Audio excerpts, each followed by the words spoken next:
Tahun 90 kita sudah punya pesantren hektaran dengan santri ratusan. Jabatan di majelis ulama dan lain-lain.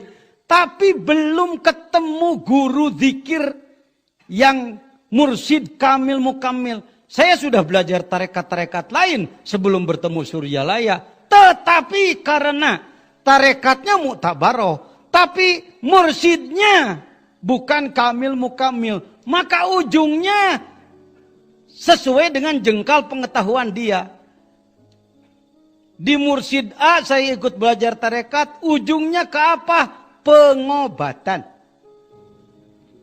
Jadi tarekat sebagai doa untuk pengobatan.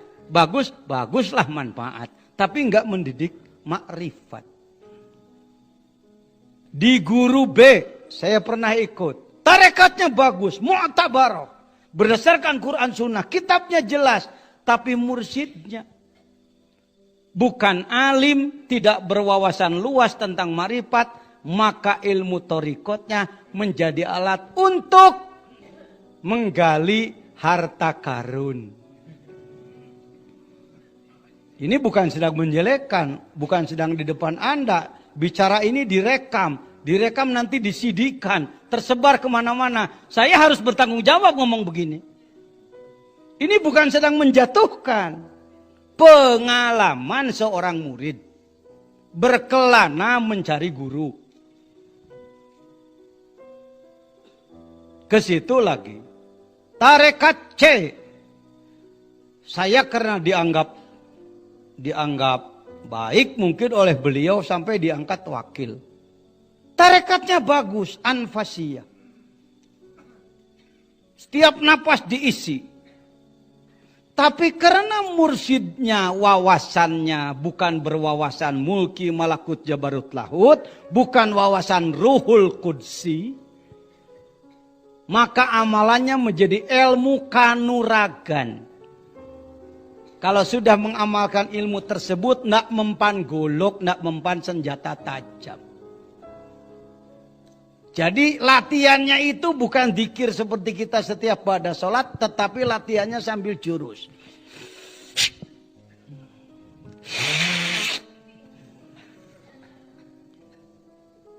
Lapat jalalahnya begini. Wakil. Datang orang, mau apa? Mau diisi? Yo isi. Ambil peniti, lalu dicoblos. Kalau diambilkan Asmaul Husna, nanti tangannya muter sendiri. Itu nyata, muter sendiri. Nanti dia tangannya jatuh di salah satu Asmaul Husna, bagian dia, waris disebutnya. Oh, kamu warisnya As-Sabur. Saya warisnya Ya Wahidul Ahad dulu. Ada yang warisnya Ya Wahab dan lain-lain. Lalu diisi saum sekian hari. Nanti setelah selesai 3 hari saum, datang lagi namanya ijab. Di ijab itu dilimpahkan. Biasanya kalau laki-laki tinggal celana kolornya aja. Baju dibuka. Saya ambilkan golok. Tak coba dulu ke kayu atau ke bambu. Cas. Lalu kita hantam, kita cecar badannya 70 kali itu biasa. Lulus. Masuk lagi. Lulus. Nah, keluar dari situ mungkin yang bicara di dalam harusnya zikir ngusir setan. Ini zikir malah jadi speaker setan. Kamu sekarang sudah gagah. Ayo cepet cari lawan. Maka murid saya kemana-mana cari musuh untuk berantem. Kalah lagi. Satu orang berantem di Purabaya benjot-benjot. Banyak. Dia ngomong, saya benjot-benjot. Ya kamu salah. Wong dikir dipakai cari musuh untuk berantem. Ini Pak. Ini sekarang laku gini-ginian di Indonesia ini. Pengikutnya ribuan Pak. Yang berbondong-bondong kemana-mana itu rata-rata cari berkah itu. Datang ke makam-makam para wali juga cari berkah itu. Pak Jejen, saya juga ke Suryalaya cari berkah. Kalau gitu salah dong, nanti dulu. Nanti dulu. Ada cari barokah, mengejar buah barokah, pohon takwanya ndak diurus. Kalau ke Suryalaya pengen buah barokah tapi ngurus pohon takwa. Ini garis bawahi ini. Mungkin ndak ditemukan kalau oleh orang yang kurang berpikir. Jadi Suryalaya ndak meninggalkan barokah. Tetapi tidak mendidik orang untuk ngejar-ngejar barokah. Ya. Kebanyakan orang kemana-mana ngejar barokah. Artinya biar aku ndak takwa, yang penting kaya. Biar aku ndak takwa, yang penting banyak harta. Itu yang dimaksudkan barokah oleh umumnya umat Islam di Indonesia khususnya dan di negara-negara lain.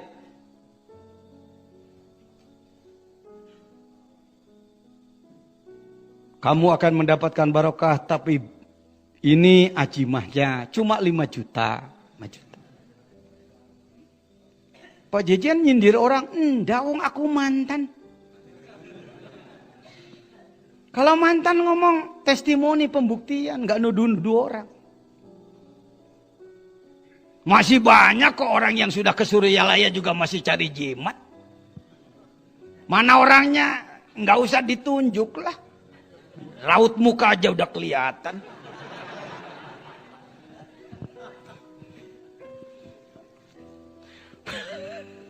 Pak Jejen jangan, aku kasihan sama kamu. Gak sedikit orang yang pindah guru dari Suryalaya pindah ke Ustadz Anu lah. Nggak usah saya sebut namanya. Kalau ditanya kenapa pindah, habis Suryalaya tumpul sih. Udah berapa tahun saya belajar gini-gini aja. Tapi ketika saya hadir ke guru Anu, wah hebat, hawariknya luar biasa. Wong ustadznya memperlihatkan kehebatan di depan jamaah. Itulah kalau tarekat dibawa oleh bukan alim. Atau mungkin bukan tarekat. Saya pernah jadi orang seperti itu. Kalau ketemu orang saya perlihatkan kehebatan, keluar biasaan. Orang percaya benar. Kenapa jimat saya laku dulu? Nggak dicoba ke badannya. Cukup kalau menunjukkan ini jimat luar biasa. Satu tempelkan ke ayam, tak tembak ayamnya. Yes! Lalu nggak tembus mimisnya. Orang udah percaya banget. Oh betul. Itu cara mencobanya. Jangan ditiru di rumah. Don't try at home.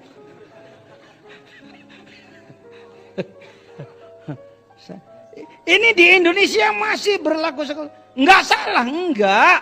Salah sih enggak. Tetapi kalau orang taunya cuma itu. Pejabat-pejabat pemerintahan.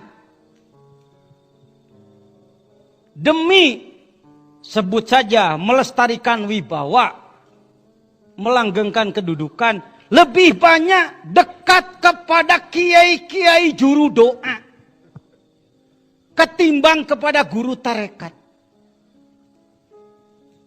Pak Jejen jangan menuduh, wong saya tahu orangnya.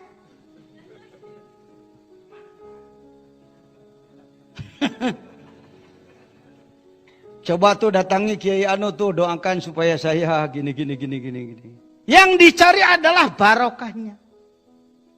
Bukan takwanya. Maka Indonesia merdeka sudah 60 tahun lebih. Negara kaya tapi rakyatnya banyak sengsara. Negara subur tapi masih belum makmur. Penyebabnya adalah karena di otaknya yang dikejar barokah tanpa kejelasan prolog. Ini Pak, keluar biasaan Suryalaya secara ilmiah. Kalau saya tulis menjadi disertasi doktor ini. Saya teliti. Dari tarekat-tarekat, puluhan tarekat. Dari sekian guru-guru hikmah. Oh, kenapa saya tahun 85 datang lalu ngilang lagi 5 tahun? Karena dulu saya melihat Suryalaya ini apa kelebihannya. Wong Abah Hanom, orang tua kiai gitu-gitu aja. Gak pernah Abah di depan saya, oh jangan lihat ya. Ini salah satu karomah Abah ya, umpama apalah. Yang aneh-aneh sedikit. Enggak. Nunduk. Wah, beliau yang diajar zikir saya, bagus. Jadi saya dulu enggak sesuai yang saya cari, yang luar biasa. Wong saya sudah jadi kiai. Santri kita sudah ratusan, sudah dihormati orang, kita sudah punya jabatan. Wong datang ke orang cuma begitu, ngapain? Wajar kalau orang lain hari ini enggak berbondong-bondong ke Suryalaya, karena memang Abah bukan demonstran memperlihatkan kehebatan-kehebatan. Saya sendiri tertipu dulu.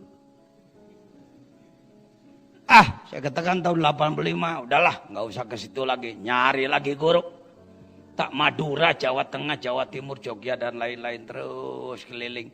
Ketemu dengan guru-guru hebat luar biasa dengan segala khawariknya. Saya ikuti, saya pun ikut khawarik. Oleh orang disebut, wah luar biasa. Tapi ada satu pertanyaan. Setelah saya oleh beliau-beliau diangkat sebagai murid lulus ya. Murid mumtaz. Murid yang berhasil sukses. Bahkan menjadi wakil dari beberapa guru-guru besar. Ada satu pertanyaan yang menggelitik. Bicarakan apa jangan nih? Udah lewat ya? Itu jamnya aja mati. Satu yang jadi menggelitik saya adalah saya sholat subuh sering kesiangan. Jangankan berjamaah awal waktu di masjid. Sholat subuh kesiangan. Tapi orang tidak berani menyalahkan saya. Karena begitu orang mau menyalahkan saya, Kiai kenapa? Kok sholat subuhnya kesiangan? Naumul alim khairum min ibadatil jahil. Tidurnya orang ahli ilmu lebih besar pahala daripada orang bodoh ibadah. Kata orang, iya benar juga. Itu alat keprok itu, dalil keprok itu. Supaya orang nggak ngeritik gitu. Ada yang lebih gila daripada saya. Hari Jumat bukannya ke masjid malah masuk kamar dia tidur. Tapi bukan saya. Bukan saya. Begitu ditanya kenapa Syekh malahan masuk kamar. Aku sholat Jumat di Masjidil Haram. Pokoknya saya kalau ilmu-ilmu nipu jago lah.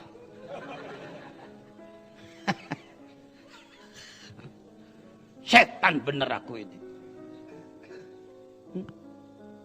Begitulah dunia hari ini. Yang lebih banyak dikunjungi adalah yang doanya cespleng. Yang manjur. Dengan hormat, silahkan kalau Anda memang sangat memerlukan, saya tidak menghalangi. Tetapi jangan sampai menganggap bahwa itulah ilmu Islam tertinggi. Sholat subuh sering kesiangan. Sholat malam seminggu seringan bolosnya daripada adanya. Sekali-kali berdoa kepada Allah, baca waqiah, baca apa, selalu ingin dibayar oleh Allah. Saum 40 hari, ya Allah, sudah 40 hari, gimana ya Allah? Apakah mesin hitung engkau error?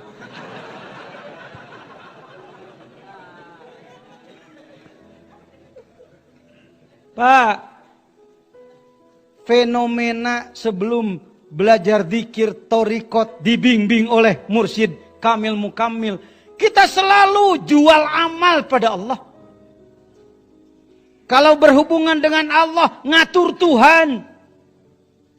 Ayo rasakan sendiri Anda. Jujur aja. Allah, panjangkan umur saya, jangan dipendekkan ya. Awas ya. Dah. Jadi Tuhan gak mau nurut sih. Allah, rezeki yang banyak. Jangan diberi yang sedikit ya. Jadi yang dituntut adalah hak kita. Menuntut terus kepada Allah. Itu kelakuan saya, Pak. Dan masyarakat dididik seperti itu. Dengan adanya pendidikan dari Pangarsa Abah, 5 tahun kemudian, tahun 90, saya sudah capek mencari guru. Ingin mencari guru yang mendidik ikhlas. Sulit menemukan. Kalau saya nggak menemukan nanti dianggap salah. Sulit menemukan. Akhirnya kembali lagi ke Pangarsa Abah. Assalamualaikum, waalaikumsalam. Ajengan, semuhun. Tos beres. Saya nggak bosen mankobah ini. Sudah selesai, sudah Pak. Selanjutnya saya menyerahkan diri ke Abah. Apa jawaban beliau? Nggak ada menyoraki, nggak ada kata-kata begini. Nah makanya ngapain kemana-mana, tolol. Nggak ada kata-kata seperti itu. Kamu sih dari dulu malah lepas kemana-mana. Nggak ada kalimat ta'yir, ngawiwirang seperti itu, udah ada. Beliau bertanya selanjutnya, karena makrifat kalbu beliau kepada takdir. Orang ini, si Jejen ini sedang diperjalankan melalui takdirnya, harus seperti itu. Itu yang tidak pernah beliau mencela orang. Sejelek apapun orang, tetap di depan beliau adalah bager sayang, bager sayang. Kepada kiai biasa, saya sebelum belajar zikir, kalau ada orang, Pak Kiai saya ini belum mau sholat, pantas bau jahanam, goblok.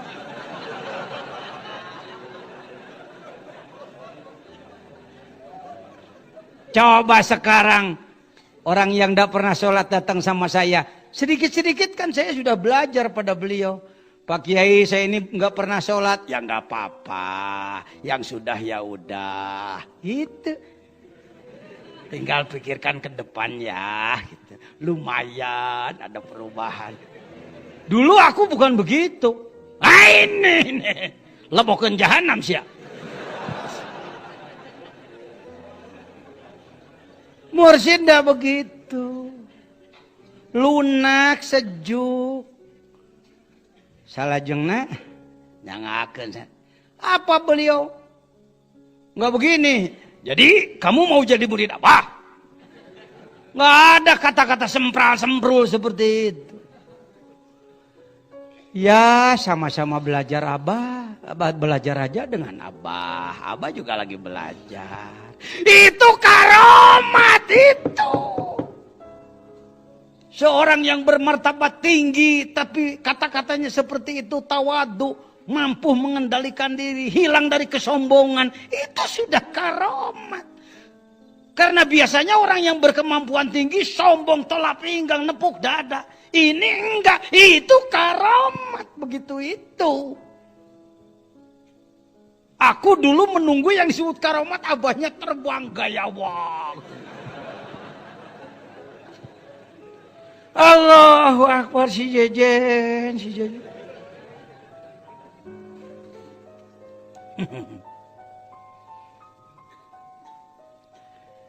Masih kena nyesep ajengan. Gak ada kata-kata. Kamu katanya ketua majelis ulama. Murid tasawuf masih merokok terus. Gimana itu? Kencing setan masih kamu minum. Biasanya kan begitu. Enggak. Melihat saya masih merokok 3 bungkus sehari. Beliau katakan, masih nyesep ajengan. Oh. Ngejawabnya jadi bingung saya. Ngejawab enggak memang perokok, ngejawab perokok juga malu. Ya masih Abah. Ajengan, Abah juga enggak merokok. Rokok mah punya.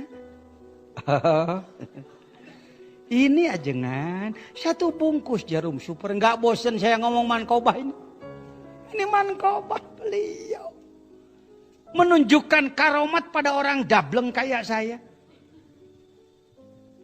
Kalau beliau menunjukkan kehebatan yang luar biasa, mungkin saya terpukau. Tapi otak saya dan emosi yang terpukau, nurani saya belum mendapat apa-apa.